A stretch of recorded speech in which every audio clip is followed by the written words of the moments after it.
요한복음 12장 37절에서 43절까지. 자, 제가 한 절 여러분이 한 절 교독하도록 하겠습니다. 이렇게 많은 표적을 그들 앞에서 행하셨으나 그를 믿지 아니하니 말씀을 이르 하심이라. 이르되 주여 우리에게서 들은 바를 누가 믿었으며 주의 팔이 누구에게 나타났나이까 하였더라. 그들이 능히 믿지 못한 것은 이 때문이니 곧 이사야가 다시 일렀으되 그들의 눈을 멀게 하시고 그들의 마음을 완고하게 하셨으니 이는 그들로 하여금 눈으로 보고 마음으로 깨닫고 돌이켜 내게 고침을 받지 못하게 하려 함이라 하였음이더라. 이사야가 이렇게 말한 것은 주의 영광을 보고 주를 가리켜 말한 것이라. 그러나 관리 중에도 그를 믿는 자가 많되 바리새인들 때문에 드러나게 말하지 못하니 이는 출교를 당할까 두려워함이라. 같이 읽겠습니다. 시작. 영광을 하나님의 영광보다 더 사랑하였더라. 아멘. 여러분, 예수님이 어떤 분이신지 어떤 일을 행하셨든지 가장 중요한 것은 예수님에 대한 신앙입니다. 예수님이 하나님의 아들이시든지 또 구주이신지 믿지 않으면 아무 소용이 없겠죠. 그래서 예수님을 믿는 것이 너무나 중요하다. 오늘 37절에 뭐라고 이야기합니까? 이렇게 많은 표적을 그들 앞에서 행하셨으나 그를 믿지 아니하니. 그렇게 많은 기적을 행하셨는데도 사람들이 믿지 않더라. 기적은 예수님이 구세주이심을 보여주는 중요한 징표입니다.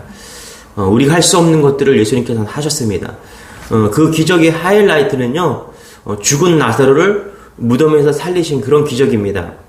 소경이 눈을 뜨게 하고 걷지 못하는 사람을 걷게 하고요, 38년 된 병자를 고쳐주셨어요. 중풍병자를 일으키고 귀신들을 쫓아내시고 나병 환자를 고친 모든 기적의 결정판이 죽은 나사로를 살려낸 그런 일입니다. 그런데 여러분, 이런 기적을 보고도요, 예수님을 믿지 않는다면은 더 이상 기적을 보여줄 필요가 없습니다. 그래요. 그래서 우리가 신앙생활 할 때 잊지 말아야 될 것은 기적을 구하지 말고 예수님이 누구신지, 기적을 행한 예수님이 누구신지 그것이 알고 믿는 것이 너무나 중요하다는 것입니다. 많은 사람들이요, 신앙생활을 할 때 기적을 따라갑니다. 그러니까 믿지 않는 것입니다.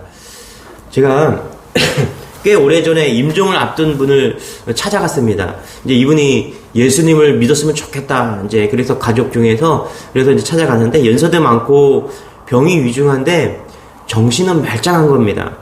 여러분, 되게 세상 떠날 때쯤 되면요, 마음이 약해지고 무슨 말을 하면 잘 듣습니다. 그런데 그건 아주 고집이 셌어요. 복음을 전해도 전혀 수긍하지 않는 겁니다. 이제 며칠 후에 또 찾아갔습니다. 근데 이번에는 마음이 좀 누그러졌겠지. 이제 천만의 말씀 여전합니다. 그냥 그렇게 돌아가셨어요. 너무 이제 안타까운 상황이었는데 그 반대의 경우도 있습니다, 여러분. 평생 믿지 않다가 병상에서 예수님을 영접하고 세례받고 떠나신 그런 분들이 여러 명 있습니다. 안 믿을 사람은 천지개벽이 일어나도요, 안 믿습니다. 근데 믿을 사람은 죽으려 하다가도 다시 살아나서 예수님을 영접하고 죽는 것이죠. 참 이상해요, 여러분. 어떤 사람은 기어이 믿고 어떤 사람은 기어이 믿지 않습니까? 그죠? 믿지 않아요. 무슨 특별한 이유가 있는가? 오늘 말씀해 보니까 분명한 이유가 있대요. 보면 그 이유를 이렇게 설명하고 있죠. 38절입니다. 같이 한번 읽어볼게요. 시작. 이는 선지자 이사야의 말씀을 이루려 하심이라. 이르되 주여 우리에게서 들은 바를 누가 믿었으며 주의 팔이 누구에게 나타났나이까 하였더라. 그러니까 믿지 않는 사람들이 있는데 왜 믿지 않는가? 그 이유는 하나님의 예언을 성취하기 위해서다. 이는 선지자 이사야의 말씀을 이루려 하심이라. 이렇게 얘기합니다. 하나님께서 불신앙을 이미 예고하셨다라는 거예요. 그 예고대로 사람들에게 이루어졌다라는 것이죠. 예수님의 생애는요, 마음대로 이루어진 생애가 아니죠. 철저하게 하나님의 예언대로 이루어졌습니다. 예를 들면 이런 거예요. 예수님은 동정녀 탄생을 하셨다. 베들레헴에서 탄생하셨다. 가룟 유다에게 배신을 당할 것이다. 십자가 아래서 예수님의 옷을 제비 뽑는 일이 일어날 것이다. 십자가의 목마름, 그리고 죽으심, 부활들, 승천하신다. 이런 모든 것들이 하나님의 예언대로 다 예언되었고요. 그리고 그렇게 다 이루어졌습니다. 그런데 여러분 성경에 보면요. 사람들이 예수님을 믿지 않는 것도 예언대로 된 일이다. 이렇게 이야기를 합니다. 여러분 예수님 당시 유대인들은 3년 반 동안 예수님의 기적을 보고 따라다녔습니다. 상식적으로 생각하면요. 그렇게 많은 기적을 보여줬으면 바보가 아닌 이상 믿을만 합니다. 그런데 믿지 않는 거예요. 왜 안 믿습니까? 이유는 여러 가지가 있을 수 있겠지만은 성경 이사야가 그렇게 예언을 했습니다. 우리 39절부터 41절까지가 이사야 예언인데 한번 읽어볼게요. 시작. 그들이 능히 믿지 못한 것은 이 때문이니 곧 이사야가 다시 일렀으되 그들의 눈을 멀게 하시고 그들의 마음을 완고하게 하셨으니 이는 그들로 하여금 눈으로 보고 마음으로 깨닫고 돌이켜 내게 고침을 받지 못하게 하려 함이라 하였음이라. 이사야가 이렇게 말한 것은 주의 영광을 보고 주를 가리켜 말한 것이라. 여러분 보세요. 예수님을 믿지 않는 것은 뭐라고요? 성경 그대로 예언의 성취다라고 지금 이야기하고 있는 것입니다. 하나님께서 그들의 눈을 멀게 하시고 그들의 마음을 완고하게 하셨다. 그들의 눈으로 보고 마음으로 깨닫고 돌이켜 회개하고 고침을 받지 못하게 하려고 믿지 못하게 하셨다. 여러분 얼핏 들으면요. 이 말씀은 좀 이상한 말 같아요. 하나님이 일부러 사람들의 마음을 악하게 하고 나쁘게 만드셔서 회개하지 못하게 하고 구원받지 못하게 만드셨다는 그런 소리도 들립니다. 여러분 성경이 그런 표현들이 좀 있어요. 이런 표현들이요. 하나님께서 애굽왕 바로를 어떻게 해요? 강팍하게 만드셨다 이렇게 말씀합니다. 어떤 사람들에겐 걸림돌과 함정과 올무가 되신다고 말씀하셨어요. 그러나 여러분 이런 말씀은요. 성경 전체의 문맥에서 좀 해석할 필요가 있는데요. 여러분 하나님은 결코 어떤 사람들을 일부러 악하게 만드시는 분이 아닙니다. 사람들이 죄를 짓는 일에 대해서 하나님은 전혀 고의성이 없으세요. 자 그러면 오늘 이 이사야가 예언한 이 하나님의 뜻대로 이루어졌다라는 예언의 성취가 되었다라는 이 말 뜻은 무엇이냐면 하나님께서 사람들의 눈을 멀게 하고 마음의 회개를 하지 못하게 하셨다. 이 말은요. 사람들의 죄악 본성을 그대로 놔두셨다. 이렇게 해석하는 게 맞습니다. 성경 원문을 보면요. 그냥 하나님께서 관심 두지 않으셨다. 그대로 내버려 두셨다. 이렇게 보는 것이 맞는 것입니다. 여러분 타락한 인류는요. 더 이상 나쁘게 만들 여지가 없습니다. 그냥 놔둬도요. 악하고요. 나쁘고 아주 고약합니다. 이게 세상 모습입니다. 그냥 놔두면 충분히 나쁜 사람이 됩니다. 그 이유는요. 물론 하나님을 인정하지 않는 마음에서 출발하는데요. 하나님에 대한 불신을 타고났기 때문인 것이죠. 마음에 하나님이 없는 사람들은 그냥 놔둬도 저절로 지옥 가는 것입니다. 로마서 1장 28절에 보면 이렇게 말합니다. 또한 그들의 마음에 하나님 두기를 싫어하며 하나님께서 그들을 그 상실한 마음대로 내버려 두사 합당하지 못한 일을 하게 하셨으니 죄를 짓게 하려고 어려서부터 굳이 죄를 가르칠 필요가 없죠. 왜 그렇습니까? 그냥 알게 된 거예요. 왜냐하면 우리는 그렇게 죄악된 가운데서 태어났기 때문입니다. 감옥에 간 범죄자들을 한번 보세요, 여러분. 살인하고 간음하고 강도짓하고 도둑질하고 사기하고 폭력을 하고 여러분 이런 것들이 대학에 가서 열심히 공부해서 배운 사람들이 단 한 사람도 없습니다. 여러분 대학에 보세요. 뭐 살인학과가 있습니까? 간음학과가 있습니까? 사기학과가 있어요? 폭력학과가 있습니까? 없어요. 그런 과목을 전공한 사람은 없습니다. 그런 일은 그냥 놔두면 저절로 자동으로 습득이 되는 겁니다. 사람마다 간섭하지 않고 그냥 내버려 둬도요. 이런 것들이 저절로 다 알게 되고 저절로 그렇게 한다는 것입니다. 그런데 반대로요. 보세요 여러분. 바르게 하고 정직하게 살면 엄청난 바르게 하고 정직하게 살기 위해서 엄청난 가르침을 하고 있습니다. 그러나 나쁜 사람 되는 것은 가르치지 않아도 그대로 되고 있는 것이죠. 저도 요즘에 자녀 교육을 하고 있는데 그냥 얼마나 많이 가르치고 있는지 모릅니다. 아이들이요 막 소리 꽥꽥 지르고요. 가르쳐주지도 않았는데 둘이 싸우고요. 서로 빼앗으려고 하고 이기려고 하고 진짜 그런 본성들이 어디서 났는지 궁금할 따름입니다. 우리가 인간이 그렇게 죄악된 모습입니다. 그래서 날마다 싸우지 마라. 예? 이거는 양보하는 거야. 양보를 가르치고 소리 지르면 안 된다. 좋은 말로 해야 된다. 여러분 우리가 하나님과 친밀해야 될 이유가 여기에 있는 것입니다. 우리는요, 하나님을 떠나 있으면요, 계속 악한 쪽으로 가는 것입니다. 어떻게든 하나님과 계속해서 연결되어 있어야 됩니다. 예수님과 연결되어 있는 것, 그것이 선하게 사는 것이고요. 그것이 구원받는 것입니다. 여러분 마음에 하나님과 친밀한 마음이 있기를 소원합니다. 그것이 선하게 사는 지름길입니다. 부정적인 마음만 있어도, 부정적인 말만 해도, 어떤 집사님이 그런 말을 해요. 자기 안에 부정적인 마음만 있어도, 부정적인 말만 해도 하나님이 자기를 싫어하는 게 느껴진다라는 거예요. 여러분, 그게 정말 좋은 것입니다. 하나님과 나의 친밀한 거예요. 여러분의 마음은 어떻습니까? 아주 작은 죄에도, 아주 작은 악한 마음에도 여러분의 마음은 반응하고 있습니까? 지금 우리가 바르게 사는 것은요, 하나님께서 간섭하기 때문입니다. 여러분, 우리도 하나님이 그냥 내버려 두시면요, 그냥 지옥으로 떨어질 그런 사람들인데, 하나님께서 우리를 간섭하고 있는 거예요. 이사야 선지자가 예언한 것은 바로 그런 내용입니다. 예수님의 수많은 기적들을 보면서도 믿지 않는 사람들은 누구인가? 하나님께서 내버려 두신 사람들이다. 하나님이 내버려 두시면 그냥 조상 대대로 율법이 지킨 그런 유대인들이나 유대인 할아버지라고 하더라도 다 예수 믿지 않고 그냥 배척하게 지옥에 갈 그런 사람들이라는 거예요. 오늘 불신의 세상이 그렇다는 것입니다. 굳이 하나님 믿지 말라고 권하고 설득할 필요가 없다는 거예요. 믿지 말라고 고사 지낼 필요가 없다는 거예요. 그냥 놔두면 다 안 믿게 된다는 거예요. 그래서 여러분, 우리는요, 어떻게든 복음을 전해야 될 이유가 여기에 있는 거예요. 믿음으로 보여주고, 믿음으로 알려주고, 가르쳐주고, 하나님의 존재를 말씀해주고, 그래서 여러분, 그의 인생에 하나님의 간섭이 들어가게 하는 것, 이게 복음의 전함이고요, 은혜입니다. 이것이 복이라는 것입니다. 여러분, 하나님의 간섭하고 있다. 내가 악한 길로 가지 않고 선한 길로 가고 있다. 날마다 내가 하나님과 친밀하고 지고 있다. 이것이 가장 큰 은혜인 줄 믿는 여러분 되시길 바랍니다. 우리 42절 43절입니다. 같이 한번 읽어볼게요. 시작. 그러나 관리 중에도 그를 믿는 자가 많되 바리새인들 때문에 드러나게 말하지 못하니 이는 출교를 당할까 두려워함이라. 그들은 사람의 영광을 하나님의 영광보다 더 사랑하였더라. 여기 보니까 출교라는 단어가 나옵니다. 요한복음이 기록될 그 1세기 경에는요, 기독교인들은요, 처음에 바울이 회당에서 복음을 전하고 유대인들의 회당에서 함께 예배를 드렸습니다.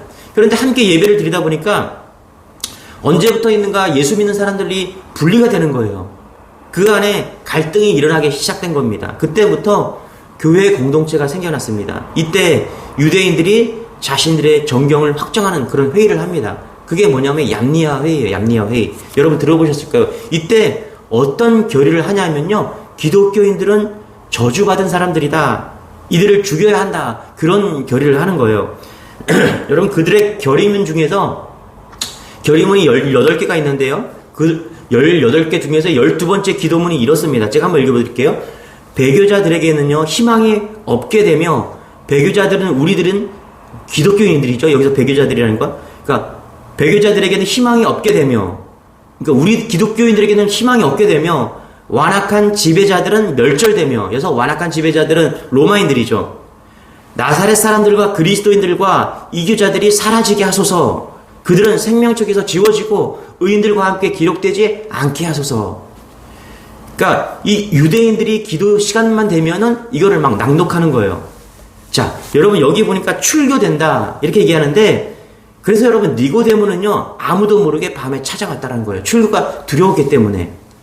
니고데모나 아리마대 요셉 같은 사람들이 이런 사람들입니다. 이들의 마음은요, 믿었지만 드러나지 못했다라는 거예요. 유대 사회에서 출교를 당할까봐. 여러분 잘 보세요. 지금 예수님을 믿지 않는 사람들이 있는가 하면 예수님을 믿어도 드러나지 않게 믿는 사람들이 있다라는 거예요. 당시에. 주님의 교회에 나오지 마세요. 어떤 문제가 있어요. 그래서 주님의 교회에 나오지 마세요. 그러면 그럴 거 아니에요. 그죠? 다른 교회에 나가면 되지 뭐. 알겠어요 하고 그냥 갈 겁니다. 다른 교회에 나갈 겁니다. 그런데 이 당시에는요, 여기서 출교라고는 말을 쓰는데 이 말은 뭐냐 하면 이 회당 중심의 신앙생활을 했던 거예요. 유대 사회에서 완전히 분리되는 겁니다. 한번 출교를 당하면요, 유대인들은요, 어떤 모임에도 참여할 수가 없는 겁니다. 교제할 수도 없고 물건을 사고 팔 수도 없고 같이 식사를 하지 못하는 거예요. 그래서 이 그리스도인들이요, 믿는 가운데 어떻게 해요? 내가 믿지만 드러내지 않는 거예요. 왜냐하면 출교를 당하기 때문에. 여러분, 먹고 살기 힘든데 뭐하러 자기 모습을 드러내서 예수 믿는다고 고백을 합니까? 어떻게 보면 이해되는 상황이죠. 여러분, 요한은요, 이것을 43절로 딱 정리를 합니다. 우리 43절 같이 한번 읽어볼게요. 시작. 그들은 사람의 영광을 하나님의 영광보다 더 사랑하였더라. 뭐라고요? 믿지만 드러내지 않는 그 믿음을 대해서 뭐라고요? 요한은 이사야의 말씀을 빌려 분명하게 이야기합니다. 사람의 영광이냐? 하나님의 영광이냐? 여러분, 믿지 않는 사람도 사람의 영광을 위해 살아갑니다. 자기의 영광을 위해 살아가는 거예요. 믿어도 드러내놓지 않고 확실한 믿음을 가지 않고 살아가면 그것도 사람의 영광이라는 것입니다. 우리는 두 가지 영광 때문에 우리는 늘 고민합니다. 사람의 영광이냐? 하나님의 영광이냐? 나의 영광이냐? 하나님의 영광이냐? 나의 기득권이냐? 나의 삶이냐? 예수님의 삶이냐? 가만히 보면요, 요즘에 뭐 가나안 성도 이런 얘기 많이 하잖아요. 잘 보면은 나의 영광을 쫓아요. 나의 모습대로, 내가 편한 대로 그 신앙을 우리는 가나안 성도라고 말할 수가 있는 것입니다. 간증 하나 하고 얘기 마치겠습니다. 전도하는데 권사님이 이런 말을 하셨어요. 예수 믿고 구원의 복을 누리세요. 저는 그 마음이 되게 마음에 좀 닿습니다. 이보다 더 큰 복이 없는 거예요. 이 복을 모르면요, 평생 기적 쫓아다니고 열심히 살다가 지옥 가는 거예요. 믿는 것 같은데 자기를 드러내지 않는 거예요. 예수 믿고 구원의 복을 누리시는 여러분 되시길 바랍니다. 이 구원의 복을 누리면요, 드러낼 수밖에 없는 거예요.